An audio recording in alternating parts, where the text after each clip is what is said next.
प्रिय बंधू भगिनीनो, मी फादर डॉक्टर पॅट्रिक डिसूजा. नमस्ते. मी आज गलतीकरास पत्र धडा 4 वचन 4 ते 7 धन्य कुमारी मरिया देवाची आई यावर चिंतन करत आहे. गलतीकरास लिहिलेल्या पत्रातील या उतार्यात संत पौल आपल्याला दत्तक घेण्याद्वारे आपण परमेश्वराचे पुत्र कसे बनतो हे स्पष्ट करतो. तात्पर्य हे उघड आहे की जर आपण परमेश्वराचे पुत्र आहोत तर आपण येशूचे भाऊ आहोत आणि म्हणून येशूची आई मदर मेरी आपली देखील आई बनते. तर मेरी ही ईश्वराची आई आहे आणि आपली देखील आई आहे. पौल लिहितो, परंतु जेव्हा ठरलेली वेळ पूर्ण झाली तेव्हा परमेश्वराने आपल्या पुत्राला पाठवले, जो एका स्त्रीपासून जन्माला आला, जो नियमशास्त्राधीन जन्माला आला, त्यांना कायद्याच्या अधीन राहून सोडवायला, जेणेकरून आपल्याला दत्तकत्व मिळावे. परंतु जेव्हा ठरलेली वेळ पूर्ण झाली तेव्हा परमेश्वराने आपल्या पुत्राला पाठवले. पापाने ग्रासलेल्या मानवजातीला वाचवण्यासाठी परमेश्वराने आपल्या पुत्राला जगात पाठवण्याची सर्वात योग्य ती वेळ निवडली. परमेश्वराच्या या कृतीतून आपणास पुढील धडे मिळतात. प्रत्येक गोष्टीसाठी योग्य वेळ असते. म्हणूनच आपल्या जीवनात कोणतीही परिस्थिती असली किंवा समस्या किती गंभीर असली तरी आपण संयम बाळगला पाहिजे आणि कारवाई करण्यासाठी योग्य वेळेची वाट पाहिली पाहिजे. घाई केल्याने आपल्या आयुष्यात चिंता येऊ शकते.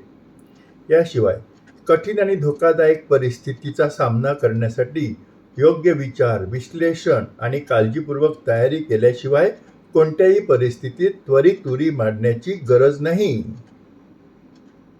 आपल्या जीवनातील कठीण प्रसंगांना तोंड देण्यासाठी परमेश्वर आपल्याला मदत करत नाही असे आपल्याला वाटत असताना देखील आपण त्याच्यावर पूर्ण विश्वास ठेवला पाहिजे. कारण परमेश्वरावर विश्वास ठेवण्यामध्ये दृढ विश्वास असतो की आपल्यासाठी काय चांगले आहे हे परमेश्वर जाणतो आणि तो आपल्याला मार्गदर्शन करील आणि योग्य वेळी मदत पण करील. ईश्वरावरील विश्वास आपल्यावर देखील विश्वास देतो की आपण आपल्या कठीण परिस्थितीचे योग्यरित्या विश्लेषण करण्याचा आणि समजून घेण्याचा प्रयत्न केला आणि नंतर योग्य नियोजन करून आपल्या योजनांची काळजीपूर्वक अंमलबजावणी केली तर अशा परिस्थितीला आपण असा प्रतिसाद दिल्यामुळे आपण निश्चितपणे त्या परिस्थितीचा यशस्वीपणे सामना करू शकू. पौल म्हणतो, परमेश्वराने आपल्या पुत्राला पाठवले, जो स्त्रीपासून जन्माला आला, कायद्याखाली जन्मला, कायद्याच्या अधीन असलेल्यांना सोडवण्यासाठी. परमेश्वराचा जगात अवतार झाला याबद्दल हे निश्चित असे विधान आहे. आता अवताराचा अर्थ काय आहे? अवतार म्हणजे परमेश्वराने देह बनणे, म्हणजेच परमेश्वराने मानवी स्वभाव धारण करणे आणि येशू ख्रिस्ताच्या रूपात मनुष्य बनणे होय. येशू ख्रिस्त हा पवित्र त्रैक्यातील दुसरी व्यक्ती आहे आणि तो खरोखरच परमेश्वर आणि खरोखर माणूस आहे. येशूचे हे दैवी आणि मानवी स्वभाव एकमेकांच्या शेजारी एका असंबद्ध मार्गाने अस्तित्वात नाहीत, तर त्यांच्यामध्ये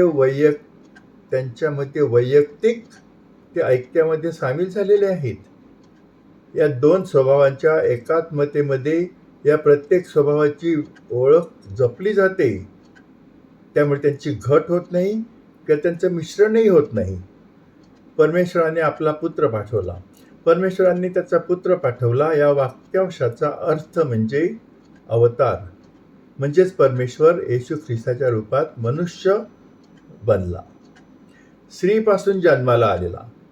येथे मानवजातीच्या तारणातील मेरीची भूमिका ठळक केली आहे. अवतार होऊ शकला कारण मेरीने येशूला जन्म देण्यास परमेश्वराच्या आमंत्रणाला होय म्हटले आणि अशा प्रकारे ती परमेश्वराची आई बनली. कायद्याखाली जन्माला आलेला वाक्प्रचार असे सूचित करतो की परमेश्वराने मानवी स्वभावाला त्याच्या सर्व गरजा आणि मर्यादासह गृहीत धरले आहे. येथे परमेश्वर मानवी स्थितीच्या आणि परमेश्वराच्या कायद्याच्या अधीन झाला आहे. म्हणजे परमेश्वराच्या आज्ञा आणि राष्ट्राचे नियम आणि कायदे यांच्या देखील तो अधीन झाला आहे. कायद्याच्या अधीन असलेल्यांची सुटका करण्यासाठी अवताराचे महत्त्व या वस्तुस्थितीत आहे की परमेश्वराचा पुत्र कायद्याखाली जन्माला आला असला तरी त्याला कायद्याच्या अधीन असलेल्या मानवजातीची सुटका करण्यासाठी पाठवण्यात आले होते आणि त्याने त्याच्या दुःख सहनाद्वारे मृत्यूद्वारे आणि पुनरुत्थानाद्वारे मानवजातीची सुटका केली. म्हणजे आम्हाला पुत्रत्व प्राप्त व्हावे. येशूने केवळ आमची सुटका केली नाही तर त्याने आम्हाला त्याच्या स्वर्गीय पित्याची मुले बनवली. कोणालाही स्वर्गीय पित्याच्या पुत्रत्वाचा दर्जा बहाल करणे हा मोठा सन्मान आहे.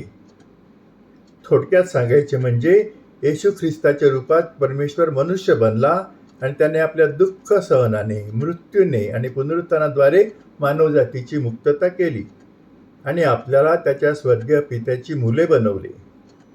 आपल्यासाठी अवताराचा धडा असा आहे की ज्याने मानवी स्वभाव त्याच्या सर्व मर्यादासह धारण केला, त्या येशूप्रमाणे आपणही आपले जीवन परमेश्वरासमोर नम्रतेच्या पायावर उभे केले पाहिजे आणि मानवजातीच्या उद्धारासाठी आपले जीवन व्यतीत केले पाहिजे. ही मुक्ती आध्यात्मिक मुक्ती आणि भौतिक मुक्ती दोन्ही आहे. आध्यात्मिक मुक्ती म्हणजे आपण लोकांना त्यांचे पापीपण समजून घेण्यास आणि स्वीकारण्यास मदत करणे आणि त्यांना त्यांच्या पापासाठी पश्चाताप करण्यास आणि त्यांच्या पापासाठी परमेश्वराची क्षमा मागण्यासाठी प्रेरित करणे होय. मग त्यांना पाप क्षमा संस्काराद्वारे परमेश्वराकडून क्षमा मागण्यासाठी प्रोत्साहित करणे. भौतिक मुक्ती म्हणजे आपण लोकांना त्यांच्या जीवनातील गरीब परिस्थितीचा सामना करण्यास मदत करणे आणि त्यांना शिक्षणाद्वारे त्यांच्या जीवनासाठी आणि करिअरसाठी योग्य नियोजन आणि कठोर परिश्रम आणि त्यागाद्वारे त्यांचे ध्येय साध्य करून त्यांना त्यांच्या बिकट परिस्थितीतून बाहेर येण्यास मदत करणे होय. परमेश्वराचे पुत्र होण्याचा अर्थ काय आहे हे स्पष्ट करताना पौल म्हणतो, तुम्ही त्याचे पुत्र आहात म्हणून परमेश्वराने त्याच्या पुत्राचा आत्मा तुमच्या अंतःकरणात पाठवला. तो आत्मा हाक मारतो, अब्बा पिता. म्हणून तुम्ही आता गुलाम नाही तर परमेश्वराचे मूल आहात आणि तू त्याचा मुलगा असल्याने परमेश्वराने तुला वारस बनवले आहे. तुम्ही त्याचे पुत्र आहात म्हणून परमेश्वराने त्याच्या पुत्राचा आत्मा आमच्या अंतःकरणात पाठवला. तो आत्मा हाक मारतो, अब्बा पिता. परमेश्वर त्याच्या पुत्राचा आत्मा तुमच्या आणि आमच्या अंतःकरणात पाठवतो, जो अब्बा फादर अशी हाक मारतो आणि आपणही आत्म्याने परमेश्वराला अब्बा पिता म्हणण्यास प्रेरित होतो. तर आपण खरोखरच परमेश्वराची मुले बनतो. परमेश्वराची मुले असणं हा केवळ सन्मान म्हणून घ्यायचा नाही, तर ते एक कर्तव्यही आहे. आपण परमेश्वराच्या मुलांसारखे वागले पाहिजे. दुसऱ्या शब्दात सांगायचे तर आपण पवित्र आणि शुद्ध जीवन जगले पाहिजे आणि आपण ज्यांच्या संपर्कात येतो त्यांच्यासाठी एक उदाहरण बनले पाहिजे. आपण स्वतःला विचारले पाहिजे की आपण परमेश्वराच्या मुलासारखे जगत आहोत का, की आपण परमेश्वराच्या राज्याच्या मूल्यांच्या विरुद्ध आपले जीवन जगत आहोत. परमेश्वराची मुले म्हणून आपण नेहमी परमेश्वराची स्तुती केली पाहिजे आणि त्याचे आभार मानले पाहिजेत आणि परमेश्वराच्या लोकांवर प्रेम करून त्यांची काळजी घेतली पाहिजे.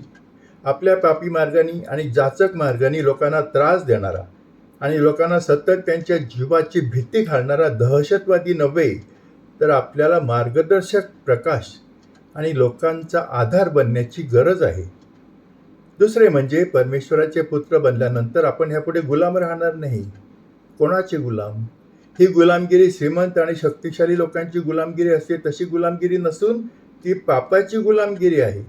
आतापर्यंत आपण आपल्या जीवनात पापाचे गुलाम झालो होतो आणि आपण आत्म्यासाठी पूर्णपणे खुले नव्हतो. पण आता आपण गुलाम नसून स्वर्गीय पित्याचे स्वतंत्र पुत्र आहोत. एकदा आपण पापाच्या गुलामगिरीतून मुक्त झालो की पापमय मार्गापासून मुक्त राहणे हे आपले कर्तव्य आहे. आपण परमेश्वराच्या इच्छेनुसार जे योग्य आहे ते केले पाहिजे आणि आपल्या पापांवर आणि पापाच्या मोहांवर विजय मिळवण्याचा प्रयत्न केला पाहिजे. शेवटी आपल्याला त्याचे पुत्र बनवून परमेश्वराने आपल्याला वारस म्हणून घोषित केले आहे. वारस म्हणजे ज्याला वडिलांच्या संपत्तीचा वारसा मिळतो तो. आपल्याला वारस म्हणून घोषित केले जाणे म्हणजे आपण परमेश्वराच्या राज्याचे वारसदार होऊ. परमेश्वराचे पुत्र आणि त्याचा वारस बनल्यानंतर आपल्याला आत्मसंतुष्ट बनण्याची किंवा राहण्याची गरज नाही. आता हे आपले पवित्र कर्तव्य बनले आहे की आपण इतरांना येशूला त्यांचा वैयक्तिक तारणहार आणि प्रभू म्हणून स्वीकारण्यास मदत करणे, जेणेकरून त्यांनाही परमेश्वराचे पुत्रत्व प्राप्त होईल. प्रिय बंधू भगिनींनो, तुम्ही माझं रिफ्लेक्शन किंवा मनन प्रेमाने आणि शांतपणे ऐकून घेतलं त्याबद्दल आभारी. कृपया हे मनन तुमच्या मित्रमैत्रिणींना आणि इतर कॉन्टॅक्ट्सना पाठवा की जेणेकरून त्यांचाही फायदा होईल. यूट्यूबवर माझे चॅनल आहे फादर डॉक्टर पॅट्रिक डिसोजा. या चॅनलवर मी वारंवार सायको स्पिरिच्युअल म्हणजे मानसोध्यात्मिक व्हिडिओज पाठवत असतो. कृपया माझ्या चॅनलला सबस्क्राईब करा आणि इतरांनाही सांगा माझ्या चॅनलला सबस्क्राईब करायला की जेणेकरून त्यांचाही फायदा होईल. आणि मी तुमच्यासाठी प्रार्थना करतो, हे प्रभू परमेश्वरा, ह्या सर्व लोकांना तुझा आशीर्वाद दे, त्यांना तू सुखी ठेव, आनंदात ठेव, त्यांची इच्छा आकांक्षा स्वप्न तुझ्या इच्छेप्रमाणे पूर्ण कर. ही प्रार्थना मी तुझ्याकडे मोठ्या विश्वासाने करतो. Thank you very much. आभारी.